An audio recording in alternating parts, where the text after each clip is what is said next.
김진의 돌직구쇼에 오신 여러분 반갑습니다. 김진입니다. 전 오늘도 저희 돌직구쇼 오픈 스튜디오 앞에 나왔습니다. 기억하십니까? 검찰이 민주연구원, 김용전 부원장 사무실 등을 압수수색할 때 민주당 의원들이 막아서며 김용전 부원장은 3번밖에 출근 안 했다라고 주장한 바 있습니다. 그런데 재판 과정에서 김용전 부원장 측이 매일 출근했다라는 얘기가 나와서 누구 말이 맞는 건지 논란이 일고 있습니다. 누군가 한 명은 거짓말을 하고 있다는 얘기입니다. 잠시 후 이야기 나눠보죠. 저는 비가 오나 눈이 오나 매일 아침 이곳에서 여러분을 기다리겠습니다.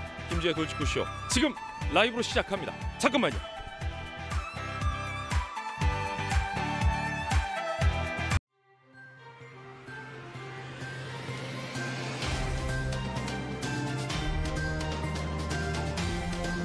신문 읽어준 남자입니다.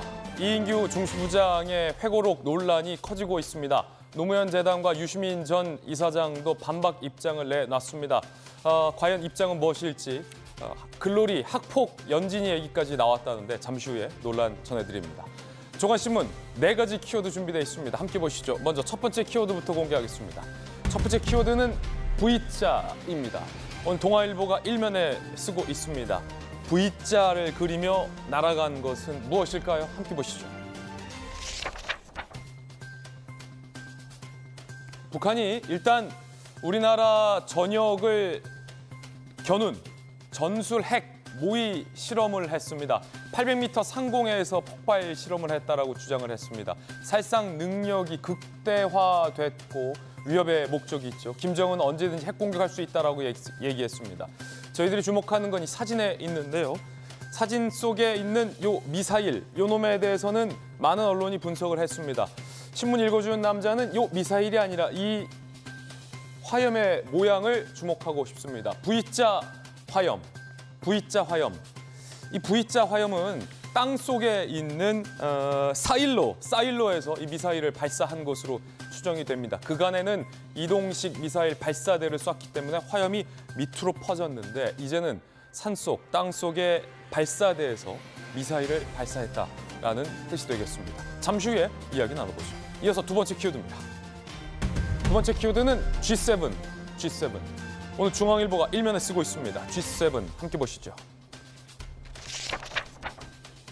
일본의 기시다 총리가 윤석열 대통령을 5월에 열리는 G7 정상회의에 초청했다라고 대통령실을 밝혔습니다. 한일 정상회담 후속 조치가 가시화되고 있다는 평가도 나옵니다. 윤석열 대통령이 3월에 한일 정상회담, 4월에 한미 정상회담, 5월에 한미일 정상회담까지 예정이 된 셈입니다. 바이든과 한미일 3자 회담도 전망됩니다. 이어서 다음 키워드입니다. 세 번째 키워드 보겠습니다. 광우병. 경향신문 일면인데요. 광우병, 철진한 광우병 이야기 왜 나왔을까요? 경향신문은 한일 정상회담 때 후쿠시마 수산물 논의가 있었는지에 대한 논란을 다룹니다. 대통령실에서는 일단은 부인을 했습니다. 그런 논의 한 적이 없고 자세한 대화 내용도 공개할 수 없다. 대통령실의 입장은 명확합니다. 국민의 건강이 우선이다라는 겁니다. 하지만 일각에서는 여전히 한일 정상이 후쿠시마 수산물을 논의한 건 아니냐라는 의혹도 번지고 있습니다. 이어서 다음 키워드입니다. 네 번째 키워드는 이겁니다. 썸. 서울신문 일면인데요. 웬 썸? 쌈 난리 났습니다. 썸 탔던 MZ세대 쌈되는 이별 소송, 싸움이 아니라 싸움을 줄여 말한 건데 예를 들어 이겁니다. 선물한 명품 시계 다시 돈으로 돌려줘. 우리 헤어지잖아. 빌려간 400만 원 다 갚고 헤어지자 등등. 그래프 보시죠. 연인 간의 대여금 반환 청구 소송이 엄청나게 늘었습니다. 90배나 늘었다라는 내용입니다. 2013년도에는 2건밖에 안 됐는데 어느새 175건, 213건이 넘어선 때도 있었습니다. 사랑은 했어도 돈은 돈이다. 내 돈, 네 돈. 썸 기사였습니다. 지금까지 신문 읽어주는 남자였습니다.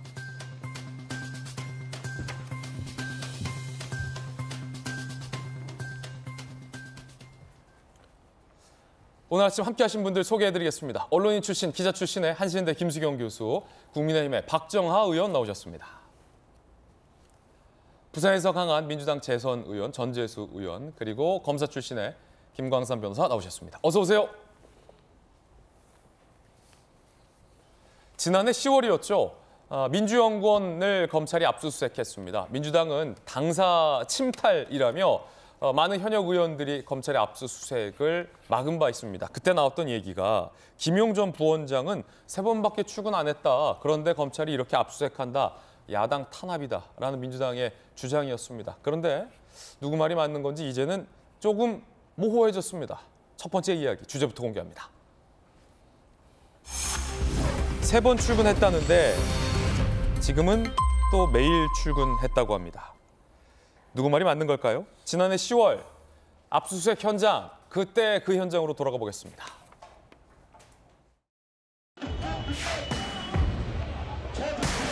정당에 대한 압수수색이 아니고 오로지 대장동 개발과 관련된 비리와 관련된 대상자 그 사무실 그 책상만 북한에서 압수수색을 진행하고있다는 겁니다. 김용 부원장은 임명된 지도 별로 안 됐고 여기 부원장실에 출근한 것도 단 3번 하루에 1시간씩. 그리고 국정감사를 해야 되는데 갑자기 쳐들어와가지고 전부 그냥 국정감사 마비되고 말이야. 아니 그러기도 하고 지금 가면 이미 다 치웠잖아요. 수가 있어. 아니 이미 다 치웠다고요? 치웠지. 안 치웠겠냐 생각을 해봐라. 아, 치웠다고요? 안 그랬겠어. 그 말씀이 제가 볼 때는 되게 위험하신 말씀인데요. 지금 김용 부원장은 당사에 이 부원장에 임명된 지가 얼마 되지 않습니다. 그래서 민주연구원에 온 게 딱 3번입니다. 11일, 14일, 17일 정규 회의인데 각각 1시간씩 모두 3시간만 머물다 했습니다. 10월 11일 날부터 정식 부임해가지고 이 당사에는 3번 정도 출근을 했고 상주하고 앉아서 무슨 일을 하거나 이런 것이 아니라 회의에만 참석을 한 거예요. 3번밖에 출근 안 했다라는 많은 설명들이었습니다. 그런데 한 보도에 따르면 김용 씨가 검찰 조사를 받으면서 작년에 민주연구원 상근 부원장에 임명돼서 첫 3주 동안 날마다 사무실에 출근했다라는 취지로 검찰에 진술을 했다라는 보도가 나오면서 진실 공방 논란이 일고 있습니다. 민주당 의원들은 김용 회의 위에 딱 3번 출근이라며 항의를 했었습니다. 그때 대치 끝에 영장 집행 처음에 불발이 됐었죠. 그런데 이 보도에 따르면 지난해 10월 검찰 조사 때 김용 부원장 임명된 이후 첫 3주 동안 날마다 출근을 했다라는 취지로 말한 것으로 전해졌다라는 보도가 오늘 나왔습니다. 그러면서 이 보도는 민주당 의원들이 3번밖에 출근 안 했다라고 한 말은 거짓일 가능성이 크다는 정황을 검찰이 포착했다라는 보도도 함께 나오고 있는 상황입니다. 김수경 교수님. 물론 보도를 조금 더 확인을 해봐야 될 것 같아요. 검찰이 공식적으로 밝힌 것은 아직 아니고 김용 부원장 측 입장도 아직은 안 나왔기 때문에 몇 번 출근한 거예요? 지금으로서는 김용 부원장이 검찰 조사에서 10월 4일에 자기가 부원장 자리에 임명된 이후로 별일이 없으면 3주 동안 매일 출근을 했었다라는 진술이 나왔다고 지금 취재를 통해서 나온 거예요. 네. 공식적으로 김용 부원장이 언론에 인정을 했거나 검찰이 발표를 한 건 아니라서 그렇죠. 물론 다툼이 있을 수는 있습니다만 사실 좀 이상한 게 그때 이제 민주당의 주장은 3번밖에 안 왔고 1시간씩만 왔었고 그렇기 때문에 컴퓨터에 아무것도 없을 게 너무나 자명한데 검찰이 망신을 주기 위해서 흠집 내려고 보여주기식 압수수색을 한다라고 계속해서 얘기를 했거든요. 그리고 심지어 그때 제가 찾아봤어요. 서영교 의원이 YTN 라디오에 나와서 이 자리는 비상근 부원장이다라고 얘기했거든요. 근데 알고 봤더니 상근 부원장인 거예요. 예. 상근이라는 건 항상 근무해야 되는 자리인 거잖아요. 그렇다면은 일단 거짓말을 한 거라고 볼 수가 있을 것이고요. 그리고 상근 부원 부원장이 그러면은 3번 왔다는 건데 도대체 민주연구원이 뭐 하는 데길래 상근 부원장도 1시간씩만 그렇게 왔다 갔다 잠시 오는 걸까 싶은 생각이 들고요. 아마 김용 씨가 검찰 조사 과정에서 이렇게 자기 매일 출근했다라고 얘기한 거는 컴퓨터 로그인 기록이라던가 뭐 컴퓨터에 매일 문서를 작성했다라던가 그런 기록이 있기 때문에 아마 매일 출근했었다라는 얘기를 하지 않았을까 싶어요. 근데 물론 다퉈봐야 되는 문제이긴 합니다만 그토록 민주당 의원들이 스크럼까지 짜가면서 이건 검찰이 독재를 하는 것이고 망신 주는 거라고 그렇게까지 강하게 얘기하면서 3번밖에 온 적 없다고 한 명도 아니고 여러 명이 그렇게 얘기를 했는데 알고 보니 그게 아니었다?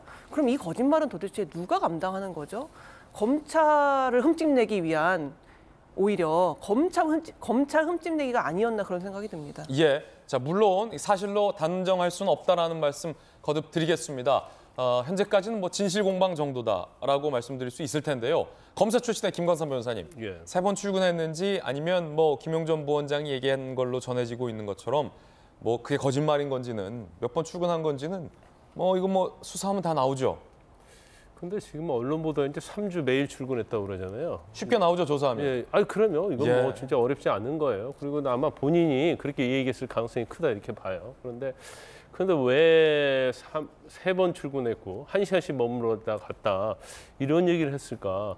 아마 상근부대변이라는 자리는 그냥 상근부원장. 상근부원장이라는 자리는 그냥 한 번씩 왔다 갔다 하는 자리가 아니고 그야말로 항상 출근을 해야 하는 자리 아닙니까? 거기에 대해서 아마 대가도 아마 법인카드 정도는 지급되는 걸로 알고 있어요. 그러니까 거기에 대한 뭐 수고비 정도 되겠죠. 그런데 지금 이구동성으로 3번 출근해서 1시간씩 머물다 갔다. 근데 이게 한 명이 제가 볼 때는 한 명이 거짓말을 한 거예요. 사실을 확인하지 않고. 그러니까 이걸 다른 사람이 똑같이 얘기하고 그러다 보니까 검찰의 압수수색에 있어서 어떤 정치적 의도 예. 이런 걸 해서 검찰을 이제 비판하기 위해서 이렇게 한 명이 처음에 그런 말을 하니까 이제 다 따라서 그게 사실이겠지 하고 그렇게 했을 가능성이 크다 이렇게 봐요. 그래서 사실 이제 거짓말을 낳고 그런데 이제 저희 패널 입장도 마찬가지죠. 어느 하나의 주장이 있으면 당연히 이제 그 부분에 대해서 사실관계를 확인해야 하는데 이제 그러지 못하고 얘기를 하다 보면 결국은 뭐 인식을 했든 못했든 이제 거짓말이 되는 경우가 많이 있고 지금 대치 국면에서 보면 또 그런 얘기를 하잖아요. 아니 지금 이렇게 오는데 안 치웠겠어? 당연히 치웠겠지. 그 말을 민주당 내에 있는 분이 얘기를 하는 거예요. 근데 결과적으로 3주 동안 근무를 했었는데 압수수색을 해보니까 아무것도 없다는 거죠. 그래서 겨우 뭐 당직자 명단 있는 파일 좀 가지고 왔다. 그러니까 또 이제 민주당에서 그런 얘기하죠. 봐봐 뒤져봤는데 아무것도 없지 않느냐. 예. 3시간 근무를 했는데 뭐가 있겠느냐 하는데 이제 이 부분이 앞부분이 거짓말이 되니까 뒷부분도 그럼 치운 거 아니야. 이런 또 생각을 할 수 있고 오해를 받을 수 있어요. 뭐 치웠는지 안 치웠는지 모르겠지만 그래서 이제 정치라는 게 지금 아무리 정치적 이익과 또 상대방과 관계 뭐 이런 거에 있어서 굉장히 첨예하게 대립이 되겠지만 정치 이익을 위해서 뭐 거짓말을 한다랄지 아니면 상대방을 악마화한다랄지 이런 것들은 좀 자제를 해야 하지 않나 싶습니다. 그렇군요. 자 그렇다면 전재수 의원님, 아니 이거 민주당에는 혹시 출근 기록이 남아 있습니까? 그 카드가 있거든요. 카드. 예, 카드가 있으니까 아마 그 출입 그 시간이라든지 횟수는 아마 당사에 아마 있을 겁니다. 있을 거고 아마 이런 경우에는 대체적으로 그러죠. 이제 본인에게 확인을 합니다. 본인에게 지금 압수수색이 왔는데 뭐 컴퓨터라든지 또는 뭐 출근이라든지 출근 일수라든지 이런 걸 본인에게 확인을 하고 그다음에 본인에게 확인을 할 수 없을 때는 민주연구원의 이제 실무자들 관계자들에게 확인을 하죠. 그런 과정을 거쳐서 아마 3번 출근을 해서 각 1시간씩 3시간 이제 근무를 한 거다. 이렇게 이제 아마 메시지가 나왔던 것 같고요.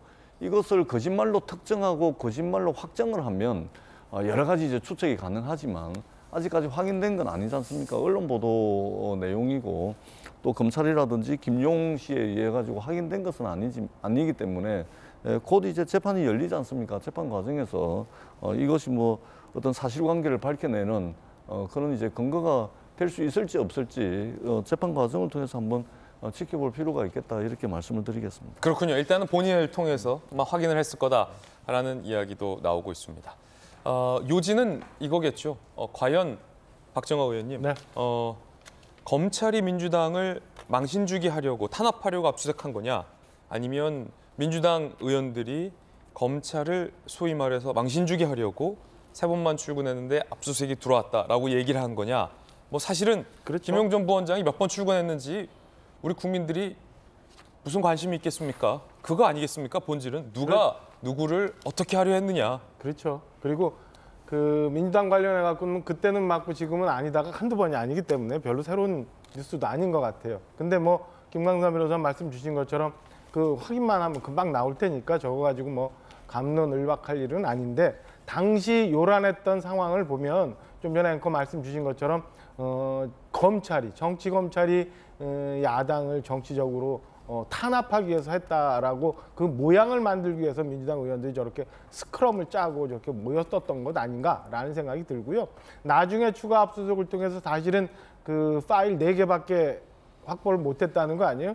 저는 민주연구원이라는 게 민주당의 중장기 프로젝트, 그다음에 당시 있었던 기획 업무 같은 거를 내밀히 많이 했을 텐데 과연 뭘 숨기려고 저렇게까지 했을까라는 점도 우리가 주목해 볼 지점이라고 보여집니다. 그러니까 검찰로부터 탄압 코스프레, 탄압 이미지를 만들기 위해서 민주당 의원들이 그때는 그렇게 하고 사실상은 아니었던 거를 지금 보여주는 게 적나라하게 오늘 보도를 통해서 나온 거고요. 또 그 사이에 그 많은 무언가가 있었기에 저거를 이렇게 숨기기 위해서 저 많은 의원들이 저렇게 힘들게 스크럼을 짜고 저렇게 나왔었던가, 그것도 검찰 수사를 통해서 밝혀질 문제라고 봅니다. 예, 과연 몇 번 출근했을까의 논란. 아직은 어느 한쪽이 거짓말이다 단정할 수 없겠습니다만 곧 진실은 드러나리라 생각됩니다. 그런가 하면 이재명 대표가 당내 비명계 의원들로부터 당대표 사퇴 압박을 거듭받고 있습니다. 당내 초선 강경파 의원들에서는요, 급기야 유죄 나와도 대표직은 유지해야 한다라는 주장이 나왔습니다. 유죄가 나와도 대표직은 유지해야 한다.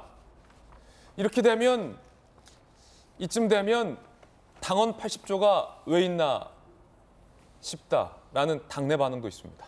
들어보시죠. 그것과 상관없이 대표직을 유지할 수 있는 당헌상의 근거들이 마련되어 있고요. 당대표를 뽑을 당시에도 이미 대장동 사건에 대한 수사는 검찰이 집요하게 계속 해오고 있었던 상황이거든요. 예. 그걸 다 용인하고 대표로 뽑았기 때문에 법상으로는 무죄 추정의 원칙 때문에 유죄가 확정될 때까지는 네. 뭐 문제가 없고요. 낮은 벌금액이 나오면은 대표직 유지를 하거나 공직을 유지하는 데는 아무런 문제가 없기 때문에 네. 취지는 그렇습니다. 우리나라에는 3심 제도가 있고 대법원 재판 결과가 나올 때까지는 무죄 추정의 원칙이 있다. 그렇기 때문에 유죄가 나오더라도 대표직은 무죄로 추정돼서 유지할 수 있다라는 김용민 의원의 주장인데 전제 수임 동의하십니까? 형사사법 체계상 맞는 말이죠. 맞는 말입니까? 그런데 이제 정치하는 사람은 법적 책임뿐만이 아니고 정치적 책임을 오히려 더 중요시하는 측면이 있는 것이죠. 예. 당내에 이제 자기 입장에서 자신의 입장을 세게 말씀하시는 분들이 계십니다. 그런 차원으로 이해를 해주시면. 김용민 의원이 대표적으로 그런 분입니까? 세게 자기 입장 말하는 분? 뭐 그렇다라고 특정해서 말씀드리긴 그렇지만 예. 그런 이제 그런 의원들이 있습니다. 뭐 존중합니다. 존중하고요. 다만 이제 이 문제는 뭐 민주당 의원들에게도 집단지성이라는 것이 있기 때문에 네. 아마 현실화되면 좀 머리를 맞대서 지혜를 모아 나갈 것으로 그렇게 생각을 합니다. 받아들여지기, 뭐 중론으로 받아들여지기는 어려운 주장이다라는 말씀으로 들립니다. 박정호 의원님, 그런데 일각에서는 이게 말이죠. 가장 강경한 친명계 철험회 김용민 의원이잖아요. 분류되잖아요. 이재명은 무죄다. 라는 그간의 주장이 줄곧 있었는데 이재명은 무죄다. 검찰이 조작하고 소설이다. 이게 아니라 유죄가 나와도 뭐 대표직은 유지된다라고 좀 뭔가 스탠스가 바뀐 건 아니냐. 당내에서 이런 지적이 나와요. 그래서 혹시 공직선거법 재판이 1심 재판이 이제 곧 나오니까 혹시 이제 철험의 의원들도 유죄가 좀 나올 수도 있는 가능성에 대해서 포석을 깐 거 아니냐. 이재명 대표 측도 이런 분석도 당내에서 나오던데 박정호 의원은 어떻게 보십니까? 저는 그렇게 봐요. 저는 그렇게 보고 그 철험회 같은 강경파 의원들이 이제 그 자락을 깔고 여론몰이를 하고 있는 거라고 생각을 합니다. 그러니까 민주당 내에서 뭐 과거 보면은 심지어는 불체포 특권, 그 다음에 당헌 80조 개정하면서 굉장히 개혁적이고 본인들은 이 특권을 내려놓는 정치 개혁에 앞장서는 것처럼 했지만 실상은 지금 현상에 닥치고 나니까 저렇게 이제 자락을 깔면서 내용 속에 있었던 것들을 하나씩 풀어 나가려는 여론전에 들어갔다라고 저는 개인적으로 판단을 하고요. 얼마 전에 보면은 그 옛날 그 탄핵 때 나왔던 것처럼 무슨 질서 있는 퇴진이라는 단어 나오잖아요. 제가 보니까 그 질서 있는 퇴진, 그 뭐 심지어는 옥중에서도 공천을 하겠다라는 게 어느 정도 있을 수도 있는 상황이기 때문에 그 상황을 맞춰서 이제 자락을 하나씩 만들어가는 과정이라고 봅니다. 김용민 의원 얘기대로라면 유죄가 나와도 이재명 대표는 대표직에서 물러나지 않겠다.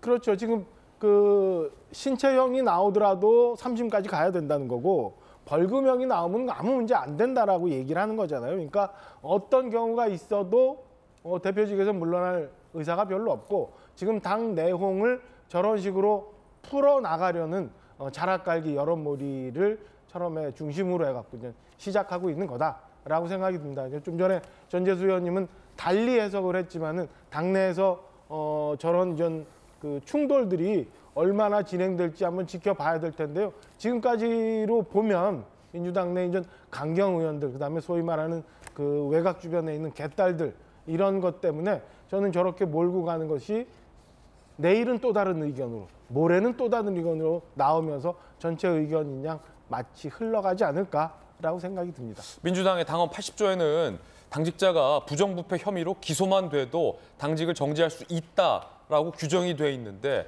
이제는 기소가 아니라 판결이 유죄가 나와도 당직을 유지해야 한다라는 주장이어서 조금 많이 놀랍습니다.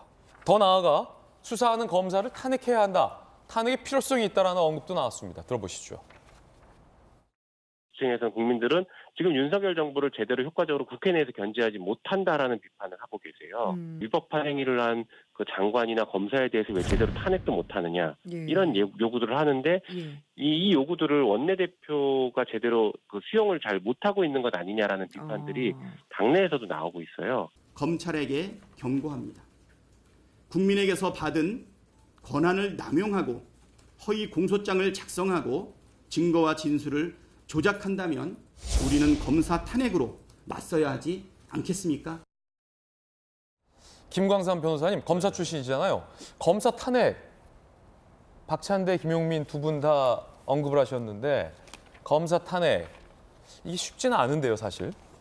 검사 탄핵도 한다고 하고 뭐 한일 관련해서 또 박진 외교부 장관 또 탄핵한다고 그러잖아요. 이러다 이제 민주당이 탄핵 전문 정당으로 가지 않을까 싶어요. 그런데 검사 탄핵은 이제 헌법과 법률 위반이 있는 경우에 이제 탄핵의 대상이 될 수 있죠. 예. 물론 이제 민주당이 워낙 뭐 의석수가 많으니까 절차대로 진행을 한다면 이제 가능할 수도 있겠죠. 근데 만에 하나 또 검사 탄핵을 했어요. 근데 이제 법원에서 유죄 판결이 나왔어요. 그럼 판사 탄핵할 거예요? 그러면 당에게 불리하고 뭐 당이라고 볼 수는 없죠. 이재명 대표에게 뭔가 불리하거나 이재명 대표를 수사하거나 이재명 대표를 재판하면 다 탄핵할 겁니까? 지금 김용민 의원 같은 경우는 법조인 출신이거든요. 그럼 법조인 출신은 사실은 이제 법조인 측면에서 약간 물론 이제 순수한 정치인 출신 같으면 아주 정치적으로 얘기할 수 있어요. 그러면 김용민은 법조인 출신이잖아요. 그럼 뭐가 탄핵 요건이 되고 하는 걸 그래도 조금은 알 거 아니에요. 많이는 몰라도. 그러면 저런 탄핵 얘기를 함부로 꺼낼 수가 없는데 저렇게 탄핵 운운하는 것은 정말 맞지 않다고 보고요. 저렇게 왜 이렇게 저렇게 도가 지나칠 정도로 선을 넘을 정도로 저런 얘기를 하고 있을까? 저는 결과적으로 자기의 정치 이득과 관련이 있어요. 저렇게 이재명 대표의 호위무사를 하고 과도하게 이재명 대표를 방어하다가 만약 이재명 대표가 사퇴를 한다 할지 대표에서 물러나면 자신에 대한 공천은 어떻게 되겠어요?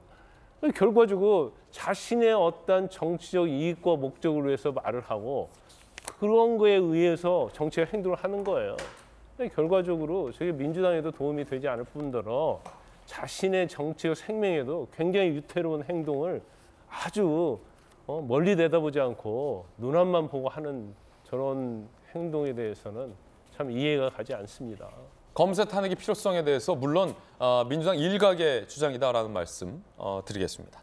그런가 하면 박지원 전 원장이 전한 문재인 전 대통령의 발언이라는 이재명 대표 외에는 대안은 없다라는 그 발언과 관련된 논란이 당내에서 이어지고 있습니다. 박용진 의원이 문재인 전 대통령을 예방했는데 이재명의 이자도 안 나왔다라는 서로 다른 얘기를 꺼내면서 누구 말이 맞냐라는 진실 공방으로도 벌어지고 있습니다. 급기야 조국 청문회 때 조민 표창장 얘기까지 이 논란에 대해서 언급이 됐습니다. 도대체 어떤 논란일지 살펴보죠. 먼저 박용진 의원 이야기부터 직접 들어보시죠. 문 전 대통령이 그러셨대요. 이재명 대표 외에 대안도 없으면서 무슨 이렇게 이야기를 했다고. 당내 뭐 현안으로 자꾸 전직 대통령을 이렇게 이야기의 소재로 하는 건 저는 안 맞다고 보고요. 박용진 의원은 못 들으셨어요? 네, 이재명 대표 중심으로 뭉쳐라? 뭐 그런 말씀을 전 여쭤보지도 않았고요. 예.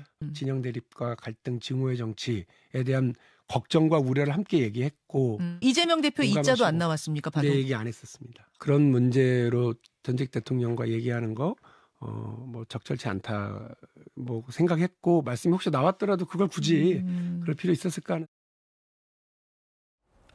전재수 의원님, 이재명 이자도 안 나왔다 박용진 의원한테는. 그러면 문재인 전 대통령이 혹시 이 사람한테는 이 말하고 박용진은 비명이니까 딴 말하고 그러시진 않죠? 그렇지는 않겠죠. 그러니까 박지원 원장 입장에서는 이재명 대표 외에 대안이 없으니까 이재명 대표 중심으로 뭉쳐라라고 이제 문재인 대통령 말씀을 이제 전달했고, 박용진 의원은 또 그것과는 결이 완전히 다른 이제 이야기를 지금 전달하고 있는 거 아니겠습니까? 문재인 대통령이 그렇게 말씀하셨을 가능성은 거의 없다고 보고요.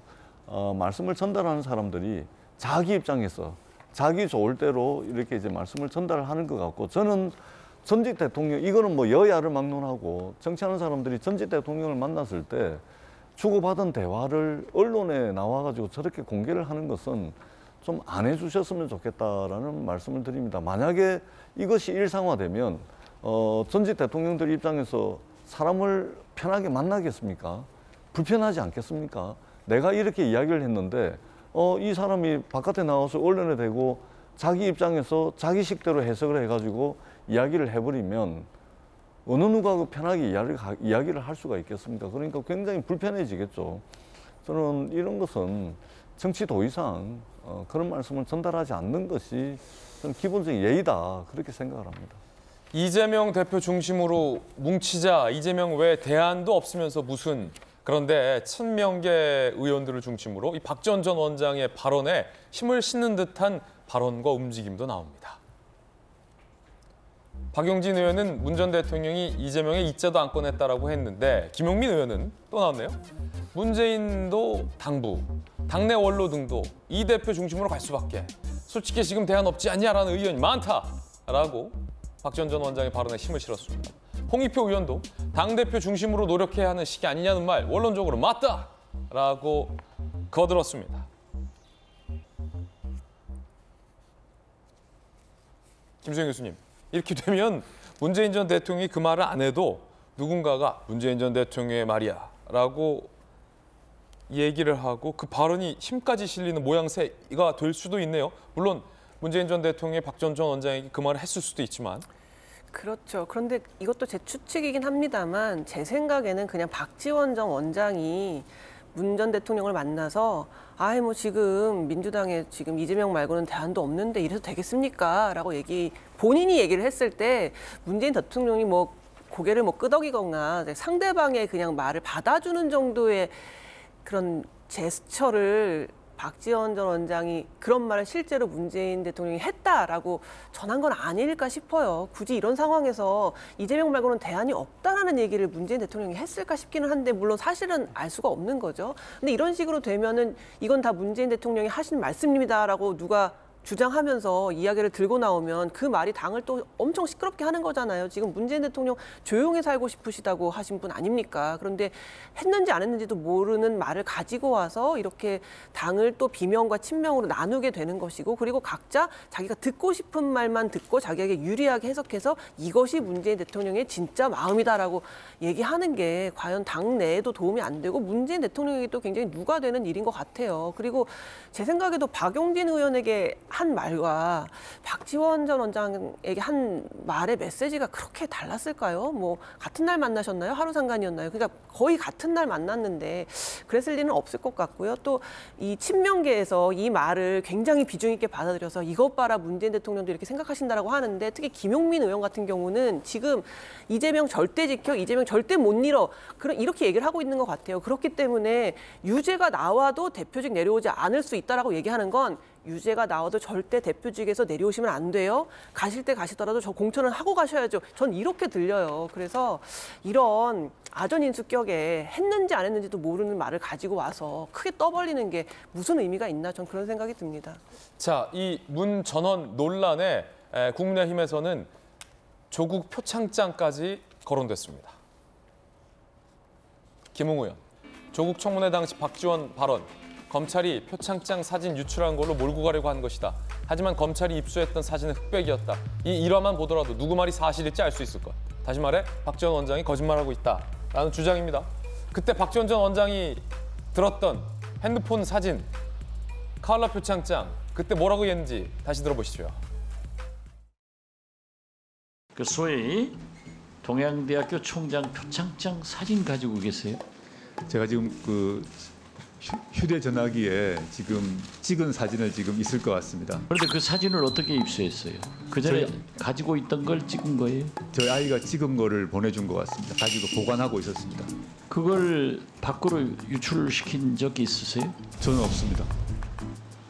이건 지금 그 동양대학교 총장 말씀에 의하면은 자기가 검찰에 가서 조사를 받으면서 보니까 나와 있더라. 그건 제가 아마 압수수색을 해서 확보한 게 아닌가 추측해 봅니다. 그렇죠? 네. 저한테도 이렇게 와 있어요. 네, 한번 보세요.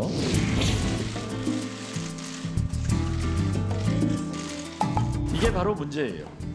후보자는 공개를 하지 않았는데 검찰에 압수수색된 표창장은 저한테도 들어와 있단 말이에요. 이것을 공개하면은 후보자 따님의 모든 인적 사항이 다 공개되는 거예요. 박정호 의원님. 예. 그런데 나중에 알고 봤더니 검찰이 입수한 사진은 표창장 흑백 사진이었어요. 그러면 진중권 교수는 저 박지원 전 원장의 사기극이다라고까지 했거든요. 조국 박지원의 사기극이다라고 진 교수가 사기죠. 비판을 했어요. 아직도 미스테리인데 저 검찰에서 유출한 거 아니에요. 검찰은 저 칼라 표창장 사진도 없었고 조국 전 장관이 표창장 원본도 제출 안 한 걸로 보도가 한때 나왔었잖아요. 그럼 박지원 전 원장은 여기서 퀴즈입니다. 저 표창장 칼라 사진 검찰에도 없는 저 누구한테 받은 겁니까? 저 개인적인 추측인데요. 저건 청문회 앞두고 국회에서 저렇게 하기 위해서 조 전 장관 측에서 박지원 당시 의원한테 넘겨주고 이거를 마치 검찰이 흘린 것처럼 박지원 의원, 당시 의원이 입수했다라고서 흔들자. 그래서 검찰이 지금 주장하는 바를 좀 무너뜨리자라고 짠 거로밖에 해석이 안 되는 부분이죠. 근데 조국 전 장관도 전혀 뭐 모르는 표정으로 가서 쳐다보는데요? 그러니까 두 사람 지금 뭐 얘기하면 지금 저 장면도 이미 이렇게 합시다라고 얘기하지 않았으면 저런 장면이 연출되지 않았던 부분인 거죠. 아니면 뭐 조국 전 장관 모르게 정경심 교수가 박 전 원장한테 제공했을 수도 있고 뭐 모를 일입니다. 조국 전 장관이 직접 줬는지 조국 전 장관 주변에서 누가 줬는지 모르겠지만 저거는 검찰에서 흘러나온 것도 아니고 조국 전 장관 측에서 아주 조국 전 장관하고 가까운 누군가가 박지원 원장한테 넘겨주고 박지원 원장이 저렇게 국회 내에서 흔들었던 거예요. 박지원 원장 보면은 그 정치 중심에 너무 오래 계셨던 것 같은 생각이 들어요. 좀 전에 문재인 전 대통령 말씀 갖고 뭐 얘기하는 것 같은데 이 당 저 당 다니다가 얼마 전에 민주당이 복당했잖아요. 복당하면서 무슨 그 당을 위해서 역할을 하시겠다고 했는데 아마 저렇게 국민들한테 좀 국민들을 현혹하고 위기일 때 여론을 좀 돌리려는 그런 좀 진실과는 다른 얘기를 하면서 여론을 좀 돌리는 그런 역할을 본인이 해야겠다고 생각하고 계신지 모르겠는데요. 글쎄 제가 볼 때는 우리 박지원 전 원장님도 너무 정치 중심에 오래 계셨던 것 아닌가, 그리고 국민들을 너무 쉽게 대하고 오셨던 것 아닌가라는 씁쓸한 생각이 듭니다. 예, 추후에 박지원 전 원장은 이 논란과 관련해서 정당한 의정 활동을 통해서 입수한 거고 그 정보원을 밝히면 청문회 스타가 될 수 없다라고 입수 경로를 밝힐 수 없다라는 전설적인 발언을 남긴 바 있습니다. 궁금하긴 합니다. 저 표창장 누가 준 건지, 어디서 준 건지. 어쨌든 검찰의 피사실 공표를 지적하고 싶었던 모양인데 결과적으로 사실이 아니었죠. 이 표창장 논란까지 언급이 됐습니다. 아직도 문재인 전 대통령이 뭐라고 얘기했는지는 알 수 없습니다. 이어서 두 번째 이야기 시작합니다. 주제 만나보시죠.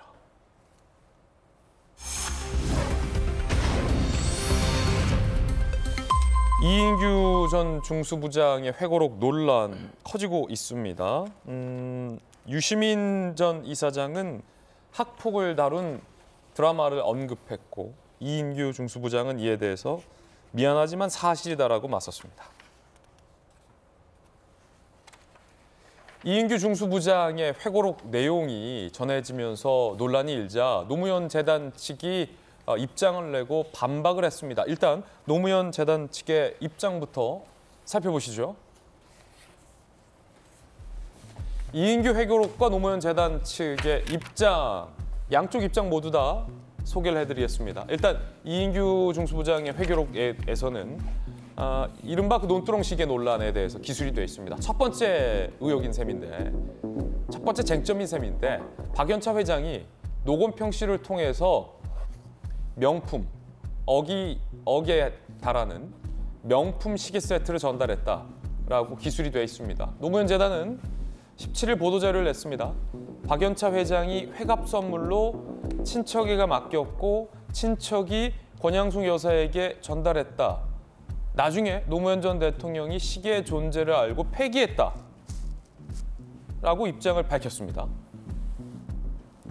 두 번째 쟁점.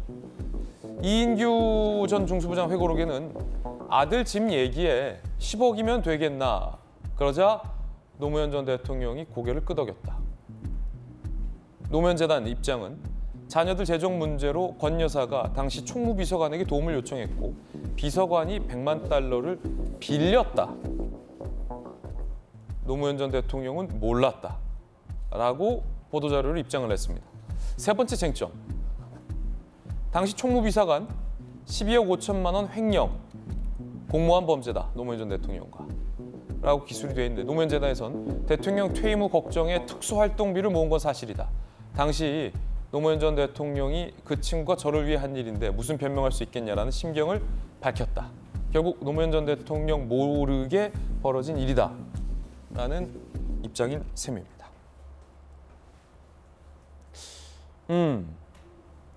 노무현 재단 입장, 이인규 중수부장 회고록 내용인데 뭐 고인의 명예를 훼손하거나 훼손해서도 안 되지만 그런 걸 좀 차치하고 김수영 교수님 언론인 출신이시잖아요.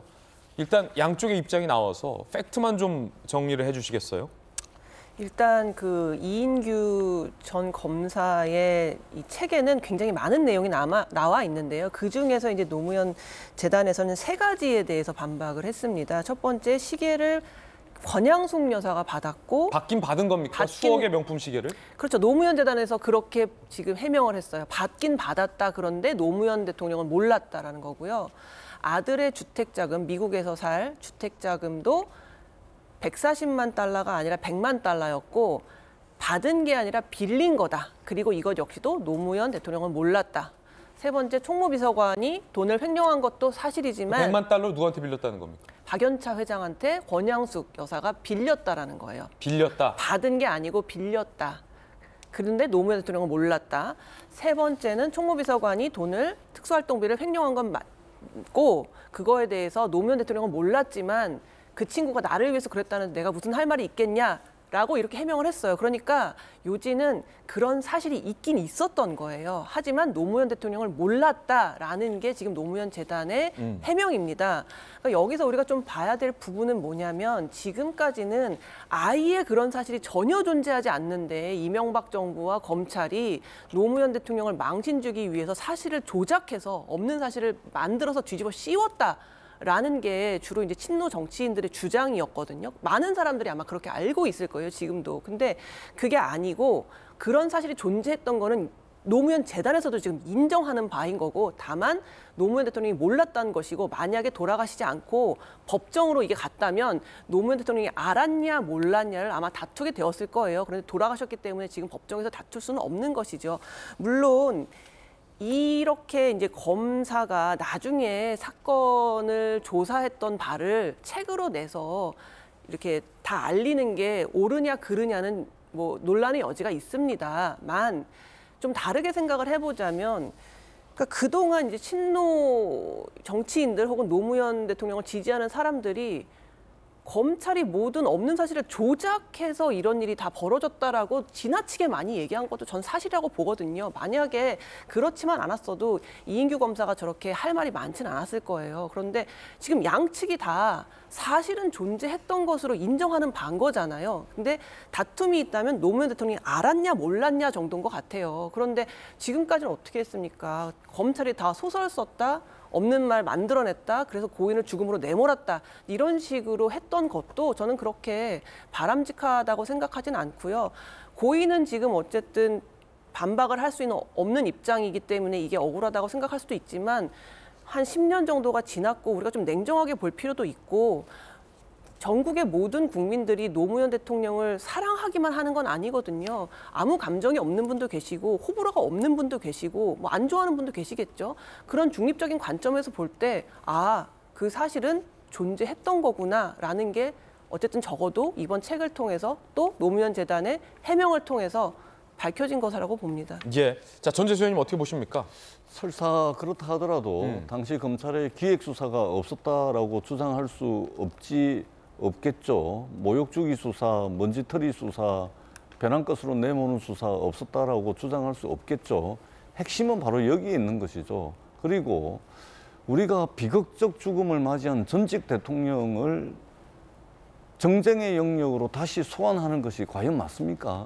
더더구나 수사를 했던, 수사 지휘를 했던 중수부장이 책을 통해서 돌아가셔가지고 어떤 주장을 하더라도 확인할 방법이 없는데 그것을 말하자면 정치적 주장과 함께 엮어가지고 책을 내가지고 이게 사람으로서 할 수 있는 일인가요?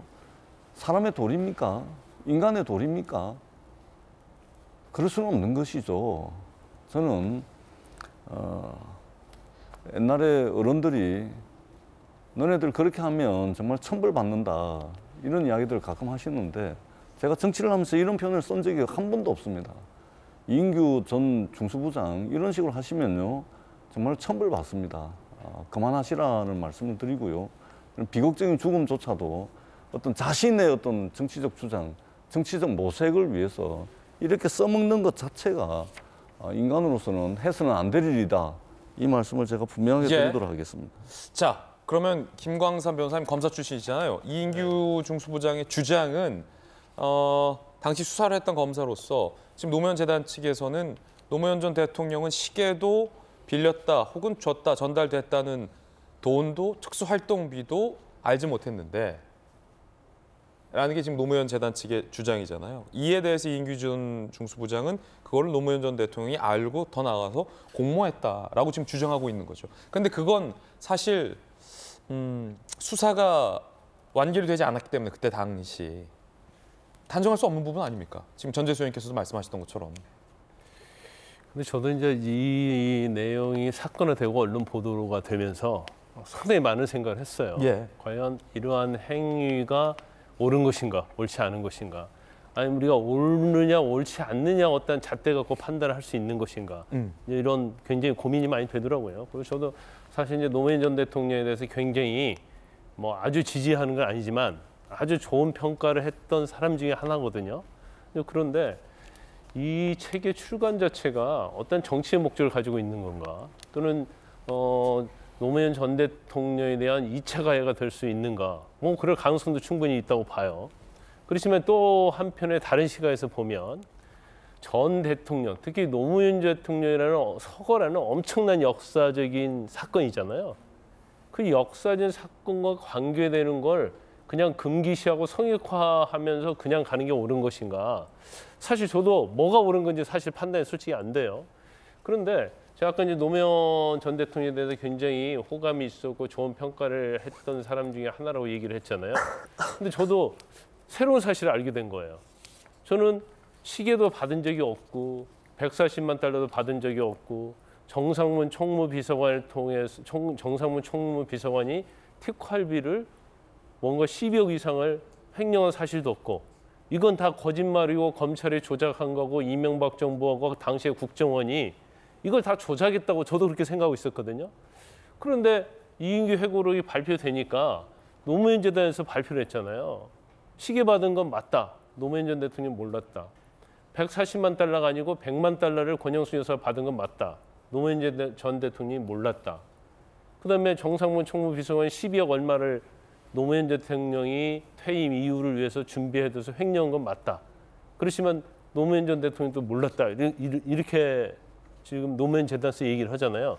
그러면 일단 받았다는 것은 전제는 이제 사실인 것 같아요. 그러면 이 부분을 우리가 고인이 된 노무현 전 대통령과 관련해서 어떻게 평가할 것인가? 노무현 전 대통령이 몰랐으면 형법상 죄는 안 되겠죠. 그렇지만 우리가 항상 얘기하는 것이 도의적, 정무적 그런 얘기를 하잖아요. 그러면 이게 가족은 이런 것들을 받았다는 거 전제가 되는 거고 그것을 노무현 재단 측도 인정을 하는 거잖아요. 그러면 과연 노무현 전 대통령이 몰랐다는 것과 받았다는 거 과연 이게 비난 가능성이 있는지 없는지 우리가 이 사실을 정말 밝혀서 국민이 아는 게 맞는지 안 맞는지 참 굉장히 어려운 것 같아요. 근데 일단은 받았다는 것을 인정을 했기 때문에 노무현 전 대통령이 이걸 알았냐 몰랐냐는 결국은 국민들의 판단에 맡겨야 하는 게 아닌가 싶습니다. 그렇군요. 더 나아가서 유시민 전 노무현 재단 이사장이 입장을 밝혔는데 잠시 후에 좀 들어보겠습니다. 2009년 검찰 수사 당시 노무현 전 대통령의 발언도 준비되어 있습니다. 들어보시죠. 국민 여러분께 면목이 없습니다. 실망시키게 돼서 죄송합니다. 왜 국민께 면목 없다고 말씀하셨습니까? 면목 없는 일이죠. 검찰 조사받으신 소양 말씀해 주십시오. 네, 최선을 다해서 받았습니다. 검찰 수사에 불만 없으십니까?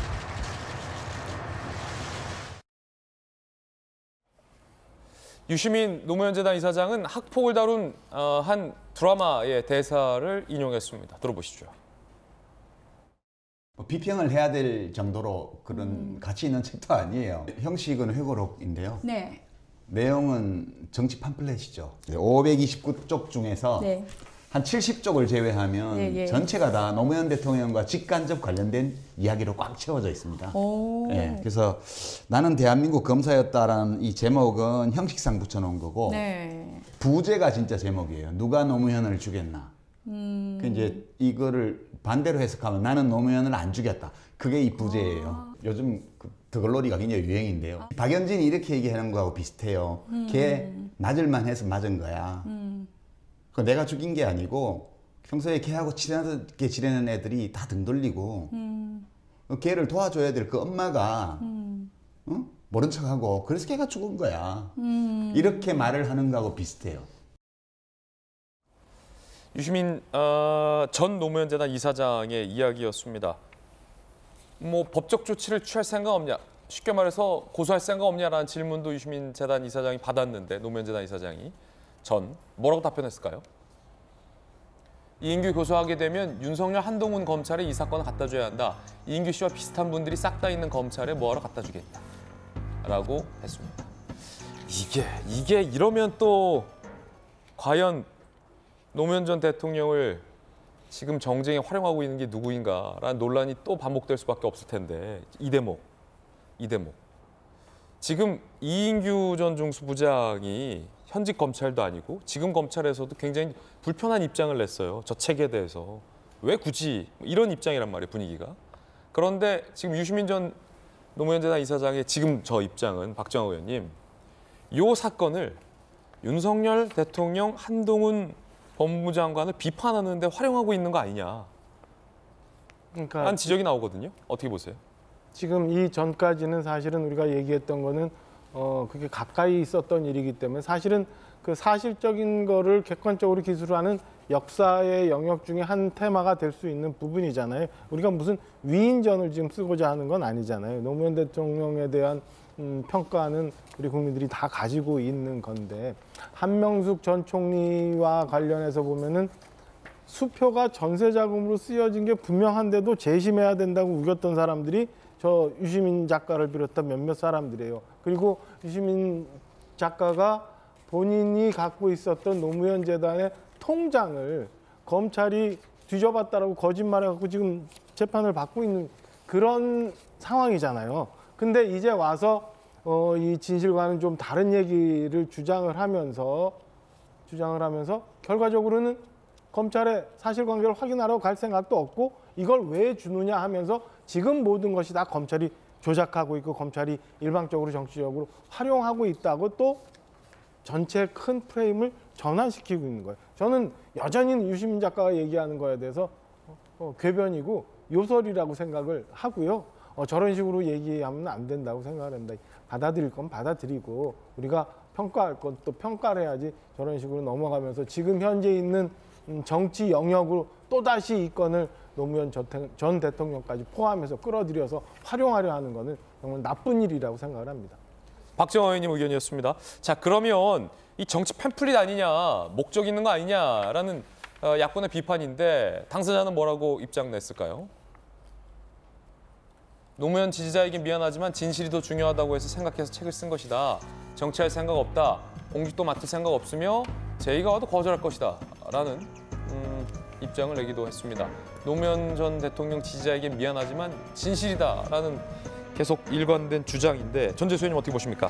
그러니까 저 이인규 전 중수부장이 정치할 생각 없다, 공직도 맡을 생각이 없으면 또 제의가 와도 거절할 거다 이렇게 말씀을 하셨는데 거꾸로겠죠. 정치할 마음이 있고 또 공직을 맡을 생각이 있으니까 제안을 해달라 이렇게 저는 들립니다. 그러지 않고서야 그동안 공소시효가 지나기 전에 정말로 이 진실이 본인이 주장하듯이 진실이 중요했다면 공소시효가 완성되기 전에 스스로 나서서 이야기를 했겠죠. 왜 공소시효가 완성되고 난 뒤에 수사도 할 수 없고 돌아가셔가지고 확인도 안 되는, 확인할 수도 없는, 더더구나 정말로 이게 비극적인 죽음을 맞이했던 전직 대통령을 참 무슨 말로서 비판을 해야 될지 참 이제 난감하다 할 정도로 그런 생각이 듭니다. 저는 다시 한번 말씀드리는데 그렇게 할 만한 분이 아니다. 이인규 중수부장이 노무현 대통령에 대해서는 다시 한번 말씀드립니다. 자중하시라는 말씀을 다시 드리도록 하겠습니다. 예. 자, 전재수 의원님이 이인규 전 중수부장에 대해서 굉장히 강한 비판을 했어요. 처벌받을 거다. 자중하라라는 거듭 돌직구 발언까지 들어봤습니다. 이번엔 저희가 준비한 다음 순서입니다. 뜨거운 소식 두 가지 엄선했습니다. 함께 보시죠.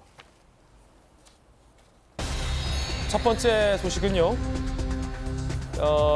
검수완박 소위 법안의 위헌 여부에 대해서 헌재가 이번 주에 판단을 내릴 것으로 보입니다. 민주당이 주도로 통과시켰던 소위 검수완박법 위헌 논란이 국회 내에서 제기됐었는데요. 과연 헌재는 어떻게 판단을 내릴까요? 오는 23일 검찰청법, 형사소송법 개정 과정 위헌 여부 선고 예정입니다. 내일 모레죠.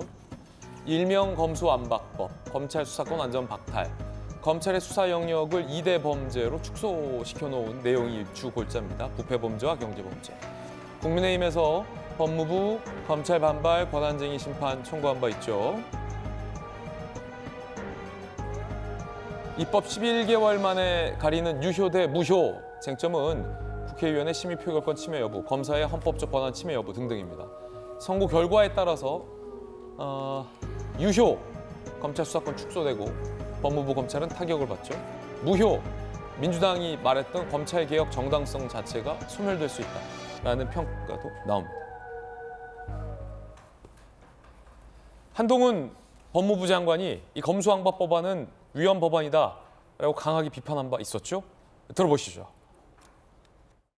그 검수완박 입법이 시행되면 힘센 범죄자들은 사실상 제도적으로 죄짓고도 처벌받지 않게 됩니다. 지난 5년간 무슨 일이 있었길래 이렇게 명분 없는 야반 도주부까지 벌여야 되는지 국민들께서 많이 궁금해하실 거라고 생각합니다. 국민이 보게 될 피해가 너무나 명확합니다. 검수완박을 해놓으셨기 때문에 민생을 직접 수사하기가 참 어려워졌다는 점을 다시 한번 호소드리고 싶고요. 검수완박과 무슨 상관이 있습니까? 민생 수사에서 자, 기본적으로 지금 마약 수사라든가 이런 거 투약 같은 거 띄워주실까요? 못하게 해놓으셨잖아요. 앞으로 누가 다수당이 되던 간에 이런 방식의 비정상적인 입법이 다수당의 만능 치트키처럼 쓰일 것이고 대한민국의 민주주의와 법치주의의 뉴노멀로 될 겁니다. 대한민국 헌법의 수호자인 헌법재판소가 이건 선을 넘은 것이고 이래서는 안 된다고 단호하게 선언해 주시기를 기대합니다.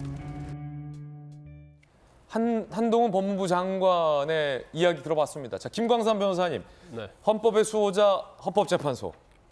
과연 헌법의 수호자들은 어떤 판단을 내일 모레 내릴까요? 혹시 이거 검수완박법은 괜찮다, 검수완박법은 위헌이다, 두 가지 선택지 말고 혹시 뭐 다른 선택지 있습니까? 헌재가 내릴? 없죠? 아니 이제 또 그런 게 있어요. 이제 중간 단계 것이 또 있을 수 있어요. 좀 더 생각해 보겠다 이런 것도 있어요? 네네네. 아니 생각해 보겠다는 게 아니고 이제 중간에서 그 뭐 유언은 맞는데 뭐가 문제가 된다. 합헌은 맞는데 뭐가 문제가 된다. 이제 그런 식으로 할 수가 있죠. 그렇죠. 그러면 이제 뭐 위헌의 취지냐 아니면 뭐 합헌의 취지냐가 가려질 텐데 어떤 취지로 헌재가 가릴까요? 근데 이제 뭐 우리가 다른적으로 얘기할 수가 없는데 네. 지금 헌법재판소의 권한쟁의 심판과 관련해서는 지금 국민의힘이 낸 것이 있고요. 그다음에 이제 법무부하고 검찰 6명이 낸 게 있어요. 예. 그런데 이제 둘 다 이제 중요한 것 중에 하나는 뭐냐면 6대 범죄에서 2개 범죄, 부패 경제 범죄만 수사할 수 있고 나머지 이제 수사권을 박탈했잖아요. 그게 이제 헌법 위반이냐? 그리고 경찰에서 고발 사건에 대해서 불송치 결정했을 때 이걸 이의 신청을 못 하게 한 것이 있거든요. 그리고 검찰은 또 보안 수사를 못 하게 돼 있어요. 근데 이런 부분이 이제 실질적 내용이고, 예. 저는 이제 실질적 내용은 이게 헌법 위반이냐 아니냐 가지고 다툼이 여전히 있다고 보는데. 그 많이 내용이 되는 게 언급됐던 게 이제 절차의 어떤 유연성과 관련해서도 얘기가 나왔잖아요. 그렇죠. 제가 볼 때는 가장 중요한 건 절차 유연성이라고 봐요.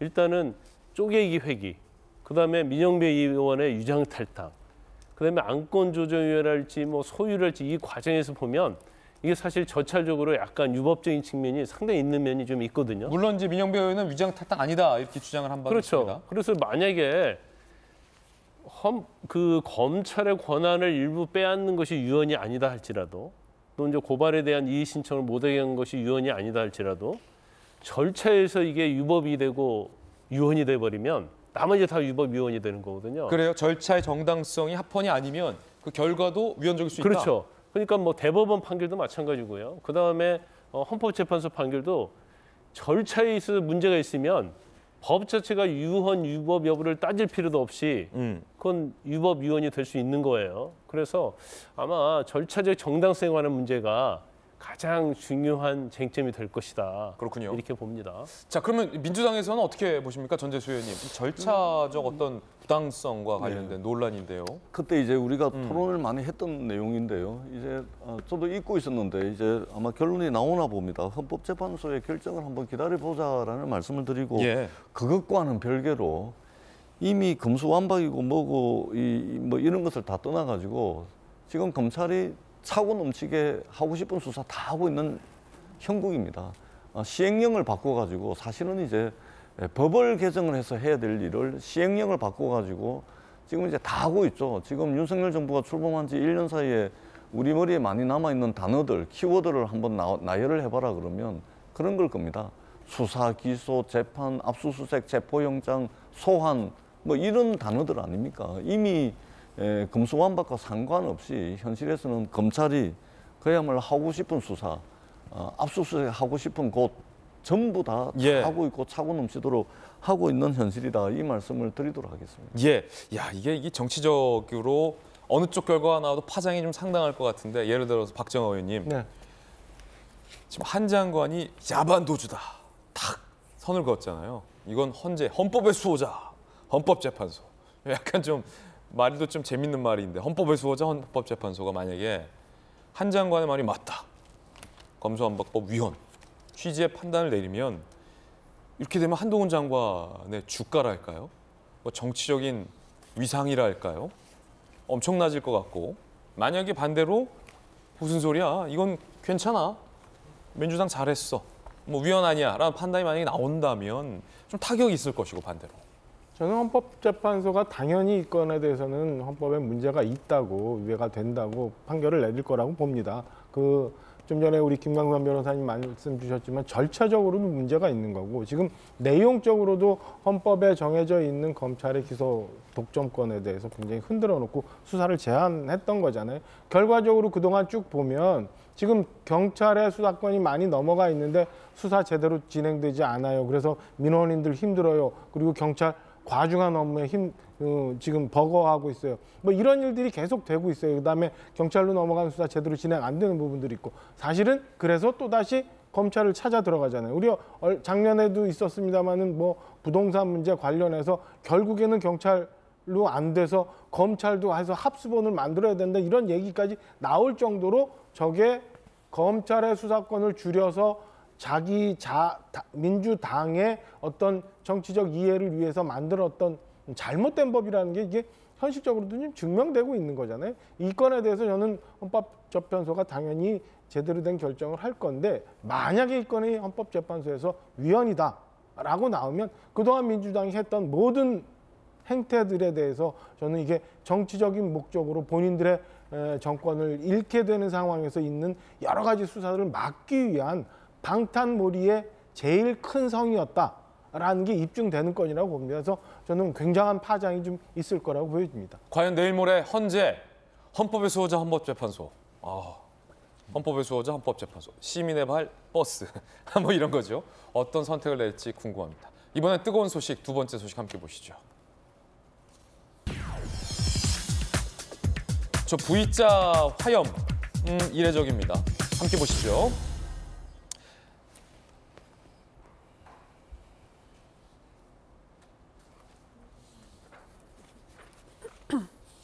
서울 도심 파괴를 노렸다. 일단 북한이 상공 800m 공중폭발, 모의 전술 핵 탄두 실험을 했습니다. 광화문, 용산, 여의도 등 서울 민간시설 타격을 염두에 뒀어요. 800m 폭발 고도는 히로시마, 나가사키 원폭보다 강력하다라는 전문가들의 경고도 있습니다. 거기에 더해져 이 V자로 솟구친 화염도 이례적입니다. 사진을 보면 보시는 것처럼 지금 화염과 연기가 V자로 솟구치고 있습니다. 지하 고정식 발사대, 4.15라고 하죠. 지상 수직 발사대로 분석이 됩니다. 발사 플랫폼을 다양화하고 있다. 이동식 미사일 발사대뿐만 아니라 이제는 땅속에, 산속에 고정식 발사대를 숨겨두고 땅속에서, 산속에서 미사일을 퐁퐁 쏠 수 있다라는 위협을 가하고 있다라는 분석입니다.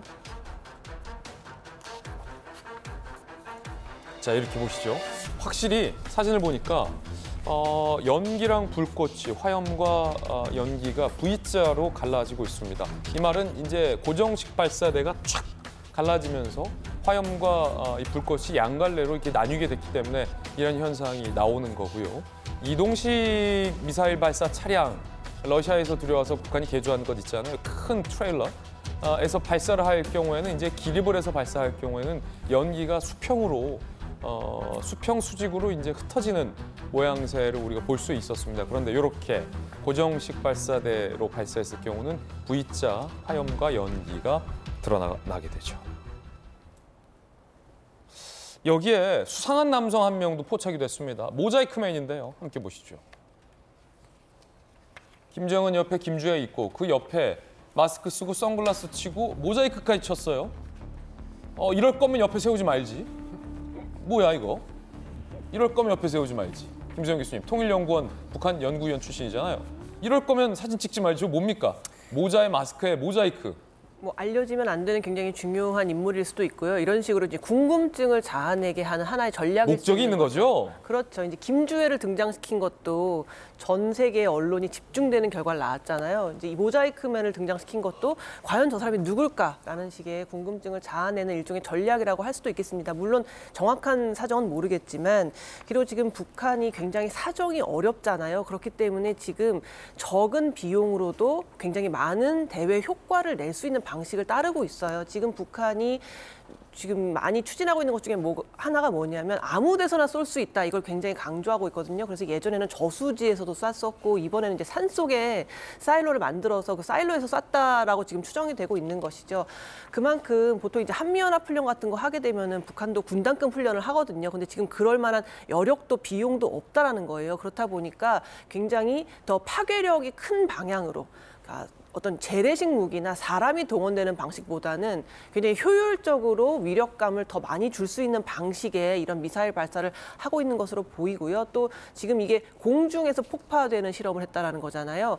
만약에 이 미사일이 땅에 내리꽂거나 하는 그런 실험들은 주로 군사기지 같은 주요 시설을 파괴하기 위한 거지만 공중에서 쏴버리는 거는 아무래도 이제 민간 시설이라던가 이제 건물 같은 것들을 파괴하는 거라서 민간을 타격한다고 했을 때 그 위협감은 훨씬 더 클 수 있죠. 그래서 지금 북한의 여러 가지 행보를 볼 때 적은 비용으로 관심을 많이 끌고 위협감을 더 많이 줄 수 있는 그런 방식의 미사일 발사가 계속되고 있는 게 아닌가 싶습니다. 그래서 저 모자이크 남성은 누군지 모른다. 누군지 알 수 없죠. 네, 중요한 사람입니까? 통일부에서 이제 브리핑을 할 때 기자가 묻더라고요. 저 사람 누구냐고. 그래서 지금 파악 중이다라고 했으니까 조만간 조사 결과가 나오지 않을까 싶습니다. 저렇게 했는데 누군지 우리 정보당국은 파악할 수 있습니까? 저 아무나 저렇게 세워놓고 마스크에 선글라스 세워도 못 알아볼 것 같은데. 그래도 여러 가지 정황상 맞춰보면 대충 몇 명으로 추려진다라고 추측은 할 수 있지 않을까 싶어요. 대단한 우리 정보당국에 또 그럼요. 소스, 첩보 소스가 있기 때문에 저 모자이크맨의 신원도 상당히 좀 궁금해집니다. 좀 기다려보죠. 뜨거운 소식 두 가지 소식 보도해드렸습니다. 이번엔 저희가 준비한 다음 이야기 소개해드리겠습니다. 주제부터 공개합니다. 윤석열 대통령의 외교 구상 퍼즐, 한일, 한미, 한미일. 굉장히 바빠요. 3월엔 한일 정상회담, 4월엔 한미 정상회담, 5월에는 기시다 일본 총리가 일본에서 열리는 G7 회담에 윤석열 대통령을 초청했습니다. 이렇게 되면 한미일 3자 정상회담도 열릴 것으로 전망이 되기 때문에 5월에는 또 한미일 정상회담까지 열릴 걸로 보입니다. 기시다 총리가 윤 대통령을 G7 정상회의에 초청했다는 소식, 오늘 많은 일면 헤드라인 뉴스입니다. 함께 보시죠. 기시다 일본 총리가 5월에 열리는 2023 G7 정상회의에 윤 대통령을 초청했습니다. 조 바이든 미 대통령도 참석을 하죠. 이렇게 되면 3월 한일, 4월 한미, 5월 한미일 G7 정상회담을 이제 가게 되는 거죠. 대통령실은 한일 정상회담 결과에 따른 긍정적 조치라고 평가한다. G7 국가들과 연대, 협력 심화 기대한다. 박정하 의원님, 이명박 대통령 보좌하면서 청와대 계셨잖아요. 그때 이제 G20 우리가 의장 국가였어요, 처음에. 그랬었죠. 그래서 굉장히 국민들이 자랑스러워했었는데 G7 여기는 아직 대한민국이 들어가지 못하는데. 그렇죠. 언젠간 G7 들어갈 수 있다고 저는 보는데 어쨌든 거기에 초청되는 거는 의미가 있는 거죠.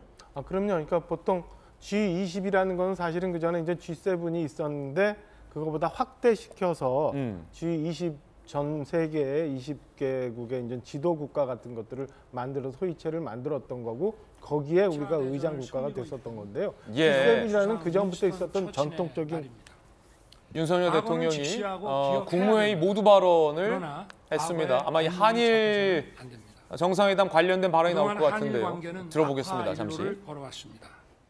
양국 정부 간 대화가 단절되었고 한일 관계는 파국 일보 직전에서 방치되었습니다. 2011년 12월 마지막 한일 정상회담이 열린 뒤 2015년 위안부 합의로 일본 정부가 2016년 출연한 화해치유재단도 불과 2년 만에 해체되었습니다. 2018년 대법원의 강제징용 사건 판결은 2019년 일본의 반도체 소재 수출 규제, 화이트리스트 한국 배제 등 경제 보복으로 이어졌으며 우리도 일본을 WTO에 제소하고 우리 화이트리스트에서 일본을 배제하는 등 역사 갈등이 경제 갈등으로 확산되었습니다. 또한 우리는 일본과 2016년 지소미아를 체결하였다가 2019년 8월 지소미아 종료를 발표하고 석 달 뒤 다시 이를 보류하는 등 한일 안보 협력마저 파행을 겪었습니다. 저는 작년 5월 대통령 취임 이후 존재마저 불투명해진 한일 관계의 정상화 방안을 고민해 왔습니다. 마치 출구가 없는 미로 속에 갇힌 기분이었습니다. 그렇지만 손을 놓고 마냥 지켜볼 수만은 없었습니다. 날로 치열해지는 미중 전략 경쟁, 글로벌 공급망 위기, 북핵 위협의 고도화 등 우리를 둘러싼 복합 위기 속에서 한일 협력의 필요성은 더욱 커졌기 때문입니다. 한일 양국은 역사적으로나 문화적으로나 가장 가깝게 교류해온 숙명의 이웃관계입니다. 독일과 프랑스도 양차 세계대전을 통해 수많은 인명을 희생시키면서 적으로 맞서다가 전후에 전격적으로 화해하고 이제는 유럽에서 가장 가깝게 협력하는 이웃이 됐습니다. 한일 관계도 이제 과거를 넘어서야 합니다.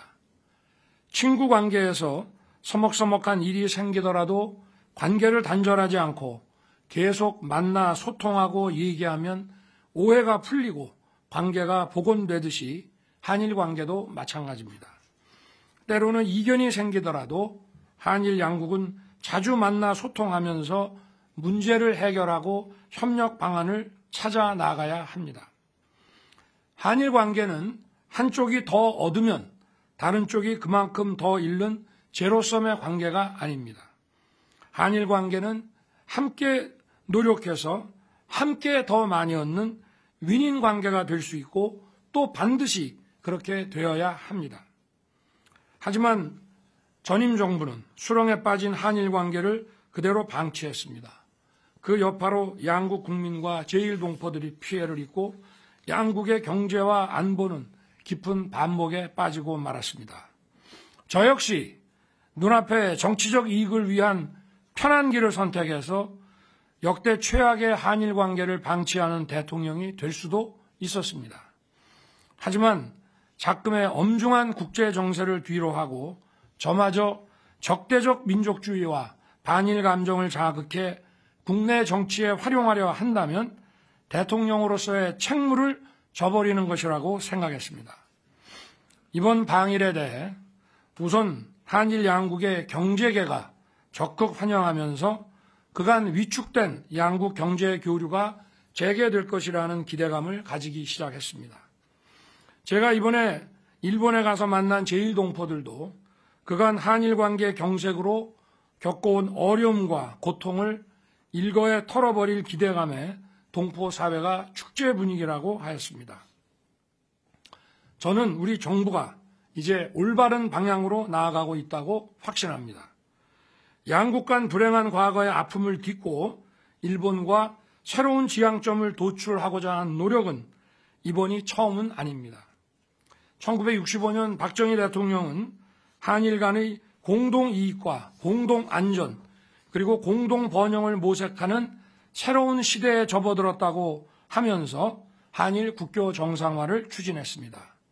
당시 불욕적이고 매국적 외교라는 극렬한 반대 여론이 들끓었지만 박 대통령은 피해의식과 열등감에 사로잡혀 일본이라면 무조건 겁부터 집어먹는 것이 바로 굴욕적 자세라고 지적했습니다. 그리고 한일 국교 정상화가 어떤 결과로 귀결될지는 우리의 자세와 각오에 달려있다면서 끝내 한일 국교 정상화라는 과업을 완수했습니다.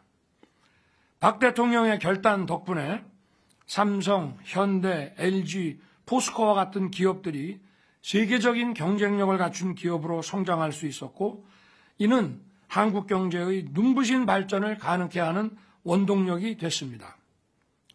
그 후 부침을 거듭하던 한일 관계의 새로운 지평을 연 것은 1998년 김대중 대통령이었습니다. 김 대통령은 오부치 일본 총리와의 정상회담을 통해 21세기 새로운 한일 파트너십을 선언했습니다. 김대중 대통령은 일본 방문 연설에서 역사적으로 한국과 일본의 관계가 불행했던 것은 일본이 한국을 침략한 7년간과 식민지배 35년간이었다고 하면서 50년도 안 되는 불행한 역사 때문에 1500년에 걸친 교류와 협력의 역사를 무의미하게 만드는 것은 참으로 어리석은 일이라고 얘기했습니다. 아울러 김대중 대통령은 65년 한일 국교 정상화 이후 비약적으로 확대된 양국의 교류와 협력을 통해 필요 불가결한 동반자로 발전한 한일 관계를 미래지향적인 관계로 만들어 나가야 할 때라고 하면서 양국 정상의 이번 선언이 한일 정부 간의 과거사 인식 문제를 매듭짓고 평화와 번영을 향한 공동의 미래를 개척하기 위한 초석이 될 것이라고 했습니다. 1965년의 한일 기본조약과 한일 청구권 협정은 한국 정부가 국민의 개인 청구권을 일괄 대리해 일본의 지원금을 수령한다고 되어 있습니다. 이 같은 기조 아래 역대 정부는 강제징용 피해자분들의 아픔을 치유하고 합당한 보상이 이루어질 수 있도록 노력해 왔습니다. 1974년 특별법을 제정해서 83,519건에 대해 일본으로부터 받은 청구권 자금 3억 달러의 9.7%에 해당하는 92억 원을 2007년 또다시 특별법을 제정해서 7만 8천여 명에 대해 약 6,500억 원을 각각 정부가 재정으로 보상해 드렸습니다. 우리 정부는 1965년 국교 정상화 당시의 합의와 2018년 대법원 판결을 동시에 충족하는 절충안으로 제3자 변제안을 추진하게 된 것입니다. 앞으로 정부는 강제징용 피해자분들과 유족의 아픔이 치유될 수 있도록 최선을 다할 것입니다. 우리 사회에는 배타적 민족주의와 반일을 외치면서 정치적 이득을 취하려는 세력이 엄연히 존재합니다. 일본은 이미 수십 차례에 걸쳐 우리에게 과거사 문제에 대해 반성과 사과를 표한 바 있습니다. 이 중 가장 대표적인 것이 일본이 한국 식민 지배를 따로 특정해서 통절한 반성과 마음으로부터의 사과 표명을 한 1998년 김대중 오부치 선언과 2010년 간 나오토 담화입니다. 이번 한일 회담에서 일본 정부는 김대중 오부치 선언을 비롯해 역사 인식에 대한 자신들의 역대 정부의 입장을 전체적으로 계승하겠다는 입장을 분명히 밝혔습니다. 중국 총리 저우언라이는 1972년 일본과 발표한 국교 정상화 베이징 공동성명에서 중일 양국 인민의 우호를 위해 일본에 대한 전쟁 배상 요구를 포기한다고 하였습니다. 중국인 30여만 명이 희생된 1937년 난징 대학살의 기억을 잊어서가 아닐 것입니다. 당시 저우언라이 총리는 전쟁 책임은 일부 군국주의 세력에게 있으므로 이들과 일반 국민을 구별해야 한다. 때문에 일반 일본 국민에게 부담을 지어서는 안 되며 더욱이 차세대에게 배상 책임의 고통을 부과하고 싶지 않다고 했습니다. 국민 여러분, 이제는 일본을 당당하고 자신 있게 대해야 합니다.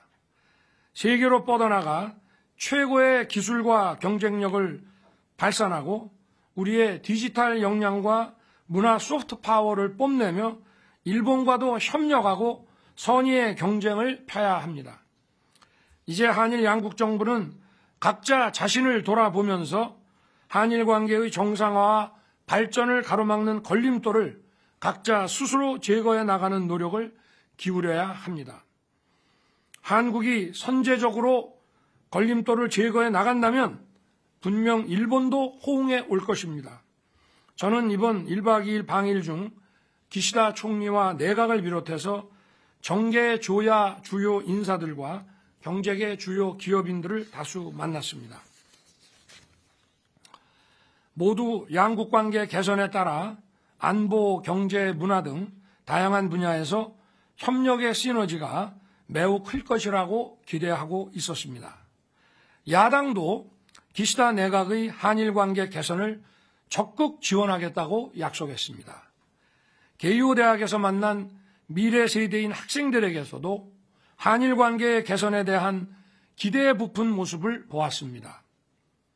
12년 만에 이루어진 이번 방일 정상회담에서 저와 기시다 총리는 그간 얼어붙은 양국 관계로 인해 양국 국민들이 직간접적으로 피해를 입었다는 점에 공감하고 한일 관계를 조속히 회복시켜 나가기로 했습니다. 또한 한국과 일본은 자유, 인권, 법치의 보편적 가치를 공유하고 안보, 경제, 글로벌 어젠더에서 공동의 이익을 추구하는 가장 가까운 이웃이자 협력해야 할 파트너라는 것을 확인했습니다. 양국의 미래를 함께 준비하자는 국민적 공감대에 따라 안보, 경제, 문화 등 다양한 분야에서 협력을 증진시키기 위한 논의를 더욱 가속화할 것입니다. 이를 위해 외교, 경제 당국 간 전략 대화를 비롯해서 양국의 공동 이익을 논의하는 정부 간 협의체들을 조속히 복원할 것이며 NSC 차원의 한일 경제안보 대화도 곧 출범할 것입니다. 우리 대통령실과 일본 총리실 간의 경제안보 대화는 핵심 기술 협력과 공급망 등 주요 이슈에서 한일 양국의 공동 이익을 증진하고 협력을 강화하는 계기가 될 것입니다. 또한 한일 경제계가 함께 조성하기로 한 한일 미래 파트너십 기금은 양국 미래 세대의 상호 교류를 활성화하는 데 중요한 가교 역할을 할 것입니다. 이번에 일본은 반도체 관련 3개 소재 부품 수출 규제 조치를 해제하고 한국은 WTO 제소를 철회하기로 발표했습니다. 그리고 상호 화이트리스트의 신속한 원상 회복을 위해 긴밀한 대화를 이어나가기로 했습니다. 저는 선제적으로 우리 측의 일본에 대한 화이트리스트 복원을 위해 필요한 법적 절차에 착수하도록 오늘 산업부 장관에게 지시할 것입니다. 한일 관계의 개선은 우선 반도체 등 첨단 산업 분야에서 한국 기업의 뛰어난 제조 기술과 일본 기업의 소재, 부품, 장비 경쟁력이 연계되어 안정적인 공급망을 구축하게 될 것입니다. 양국 기업 간 공급망 협력이 가시화되면 용인에 조성될 예정인 반도체 클러스터에 일본의 기술력 있는 반도체 소부장 업체들을 대거 유치함으로써 세계 최고의 반도체 첨단 혁신 기지를 이룰 수 있습니다. 한국과 일본은 세계 1, 2위 LNG 수입 국가입니다. 양국이 자원 무기화에 공동 대응한다면 에너지 안보와 가격 안정에 크게 기여할 것입니다. LNG 분야 협력이 심화되면 일본 기업들로부터 LNG 선박 수주도 증가할 것이고 미래 친환경 선박, 수소 환원 제철 등에 대한 공동 R&D 프로젝트를 확대 추진함으로써 2050 탄소 중립 이행 등 기후변화에도 함께 대응할 수 있습니다. 특히 한일 양국 간 경제협력 강화는 양국 기업이 글로벌 수주 시장에서 공동 진출할 수 있는 기회를 활짝 열 것입니다. 1997년부터 2021년까지 24년간 한일 양국 기업이 추진한 해외 공동사업은 46개 국가에서 121건, 약 270조 원 규모로 추산됩니다. 세계 최고 수준의 제조, 건설, 설계... 윤석열 대통령의 국무회의 모두 발언을 생중계로 연결을 해드렸습니다. 아무래도 이제 한일 외교와 관련해서 많은 국민들의 관심사가 있는 만큼 이번 모두 발언에서 그와 관련된 대통령의 직접적인 생각이 담겨 있던 모두 발언이었기 때문에 저희가 장시간 연결해 드렸습니다. 저희들이 원래 보도하려고 준비했던 내용들은 또 차제에 보도를 해드리겠습니다. 일단은 60초 광고 보고 돌아오겠습니다. 오늘 저희가 준비한 소식 모두 다 전해드렸습니다. 저희들이 내일 아침에 인사드리겠습니다. 오늘 하루는 분명 어제보다 나을 겁니다. 좋은 하루 되십시오. 고맙습니다.